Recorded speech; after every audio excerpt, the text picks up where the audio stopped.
جی آپ کون؟ یہ نمبر کس کا ہے جناب؟ جس کو فون لگایا اسی کا رہے گا نا یار، آپ کو کس سے بات کرنی؟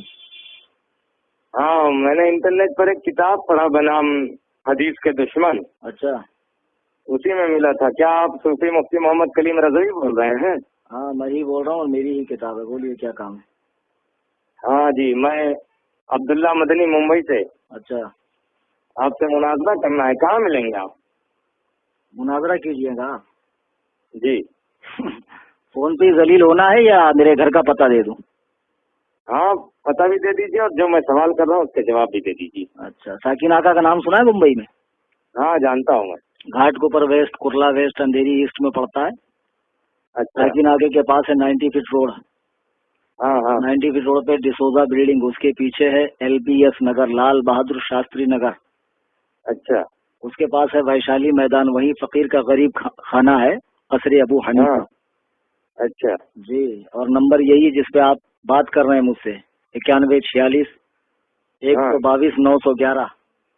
اچھا، اور کچھ تفصیل دوں؟ یہی نمبر ہے؟ یہی اور ایک نمبر ہے 9820 9820 67270۔ اب اور بھی کچھ تفصیل دوں؟ ہاں نہیں، اتنا کافی ہے۔ انشاءاللہ جلد ہی ہم 10-20 علماء اہل حدیث آپ کی خدمت کے لیے پہنچ رہے ہیں آپ کے پاس۔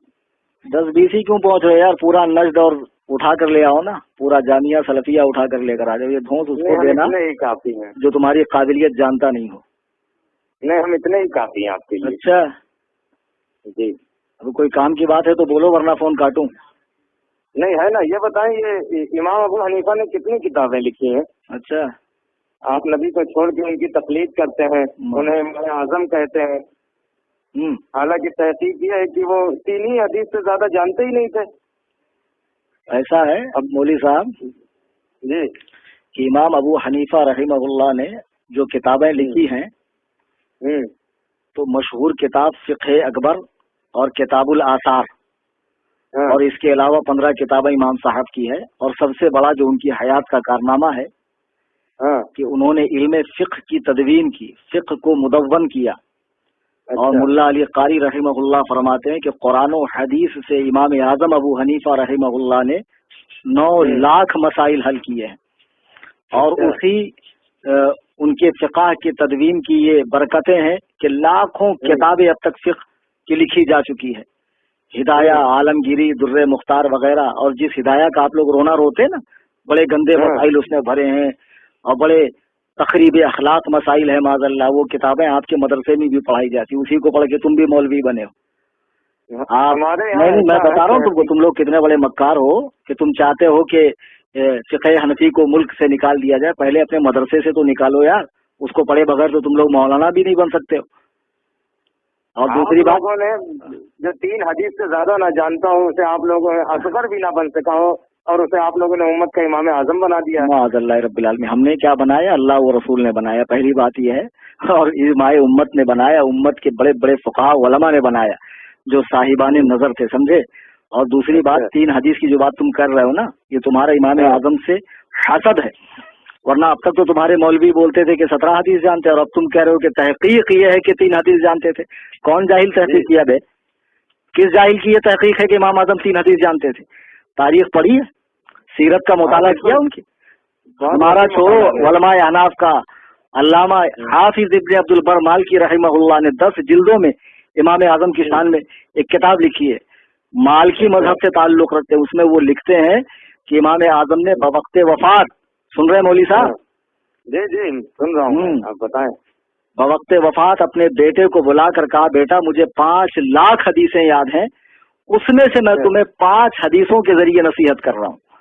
تو امام اعظم تو خود کہہ رہے ہیں کہ مجھے 5 لاکھ حدیثیں یاد ہیں، اور میں اس میں سے تمہیں 5 باتوں کی نصیحت کر رہا ہوں۔ تو جو زمانہ خیر القرون میں ہو، جسے شرف تابعیت نصیب ہو، جس نے 70 صحابہ کی زیارت کی ہو، صحابہ سے حدیثیں جس نے روایت کی ہو، تو تم اس کے بارے میں کہتے ہو 3 حدیث جانتے ہو؟ تم کتنی حدیث جانتے ہو بے؟ نہیں جناب من، آپ لوگ صحیح حدیث کے ہوتے ہوئے بھی قول امام پر عمل کیوں کرتے ہیں بھائی؟ نہیں، ابھی تو تم پہلے وہی بات کرو کہ آپ کتنی حدیث جانتے ہو۔ ابھی تم نے کہا نا کہ امام کو، نبی کو چھوڑ کر امام کا اتباع کرتے ہیں۔ ہاں وہ تو صحیح کہہ رہا ہوں میں۔